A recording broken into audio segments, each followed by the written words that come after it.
এই মা এসেই বলেছে আমি অনেক উপকার পেয়েছি। তা মায়ের মুখে আবার শুনবো, বলো মা। বাথরুমে পড়ে গেছিল, পড়ে গিয়ে ফুটো হয়ে ফুটুকুন হয়ে গেছিল। হ্যাঁ, দাঁতটা সরে গেছে, কিন্তু ফুটোটা আমি রাতারাতি জব করতে মিলিয়ে গেছে, কিন্তু দাঁতটা সরে আছে। রক্ত বসে গেছিলাম, নাম জব করতে অনেকটা হয়েছে, ওষুধ হোমিওপ্যাথিও খাচ্ছি।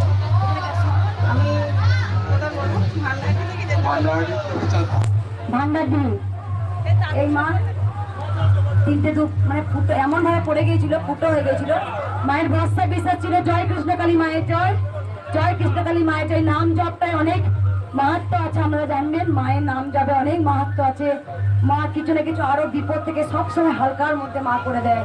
মা যে দয়াময়ী গো, কারো ক্ষতি চায় না মা। মা সুন্দর তিনটে ধূপ এনেছে। মা একবার সরো তো, এইটা শুনে একবার তুই সরাই মা।